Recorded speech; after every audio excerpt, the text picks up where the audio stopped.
Hello students, I am quite well here and I hope are you will be same there. मैं यहाँ ठीक ठाक हूँ, आशा करता हूँ आप भी वहाँ पे ठीक ठाक होंगे बाय ग्रेस ऑफ गॉड, भगवान के आशीर्वाद से। Today we are learning this important topic tense. Tense मतलब काल।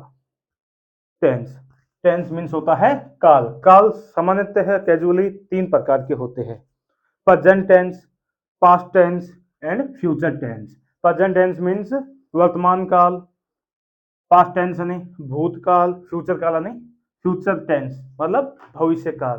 प्रेजेंट टेंस मतलब वर्तमान काल जो वर्तमान समय में हो रहा है। पास्ट टेंस मीन्स जो बीते हुए समय की बारे में बताते हुए जो कार्य हो चुका है, बीत चुका है, वो होता है पास्ट टेंस। एंड फाइनली आती है future tense. Future tense means भविष्य काल। भविष्य काल मतलब जो होने वाला है या आने वाला समय क्या कहलाता है? Future tense. जैसे कि आपको मैं बता देता हूं टेंस की definition. Tense is a form of a verb. Tense is a form of a verb that express to time. काल एक क्रिया का रूप है जो हमें समय व्यक्त करने की अनुमति देता है।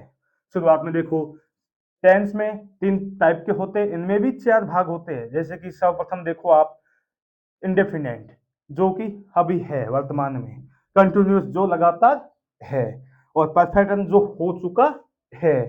परफेक्ट कंटिन्यूस जो हो चुका है मगर हो भी रहा है।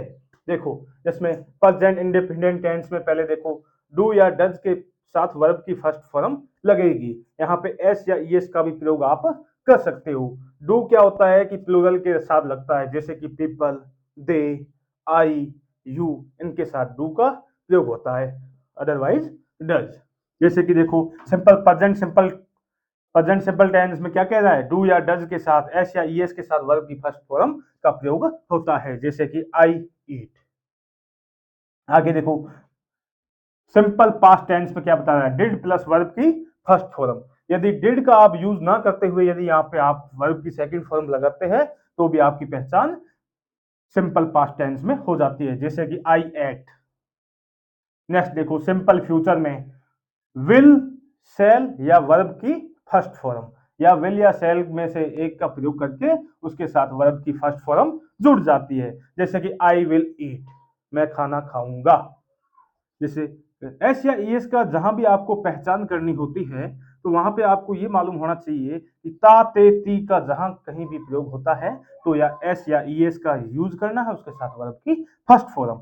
सेकंड देखो पास्ट में क्या आएगा? यहाँ पे था थे थी का कहीं भी यूज होगा तो आपको वर्ब की सेकंड फॉर्म या डिड के साथ वर्ब की फर्स्ट फॉर्म लगा देनी है।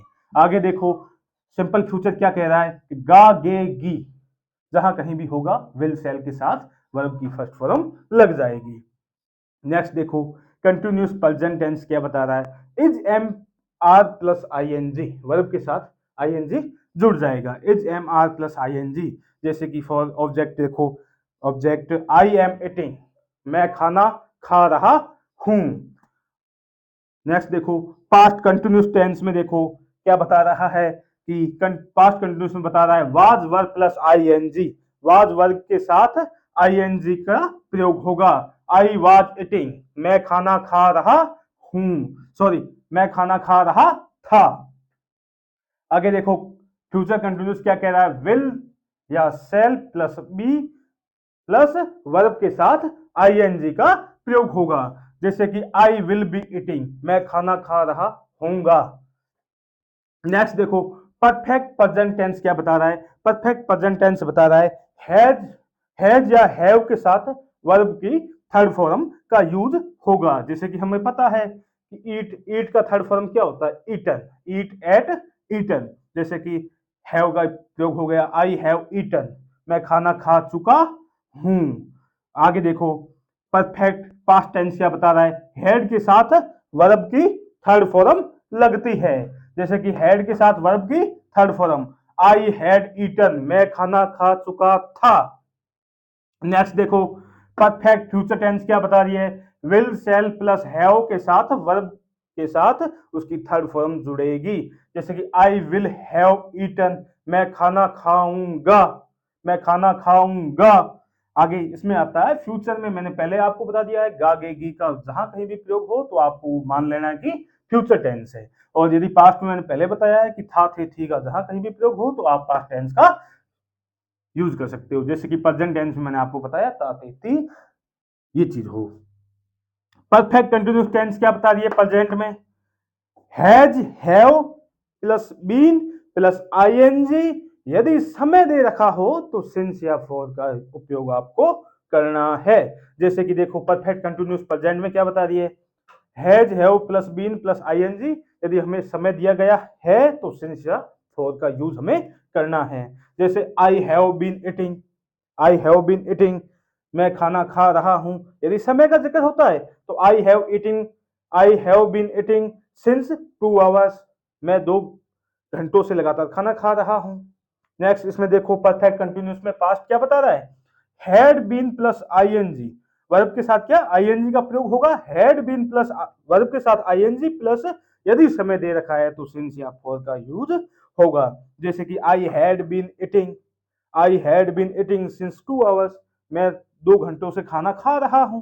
नेक्स्ट देखो परफेक्ट कंटिन्यूअस में क्या बता रही है, फ्यूचर बता रही है, परफेक्ट कंटिन्यूअस में फ्यूचर बता रही है विल या शैल के साथ have plus been plus verb के साथ आईएनजी, आईएनजी यदि समय दिया गया हो तो सिंस या फॉर का इस्तेमाल होगा।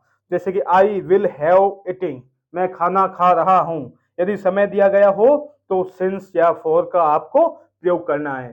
जिसमें देखो जैसे कि हम एक ऑब्जेक्ट ले लेते हैं राहुल, क्रिया ले लेते हैं हम dance, Rahul dance, Rahul danced, Rahul will dance, Rahul is dancing, Rahul was dancing, Rahul will be dancing, Rahul have danced, Rahul had danced, Rahul will have danced, Rahul have been dancing, यदि समय दिया गया हो तो सिंस फ्रॉम 2 आवर्स, यदि समय नहीं दिया गया हो तो वहां पे आपको लिखना है राहुल हैव बीन डांसिंग, यहाँ पे Rahul had been dancing, Rahul will have dancing. ये आई होप आपको समझ आ गया होगा। Thanks to all of you, like and subscribe and share this topic, meet you next class, thank you very much.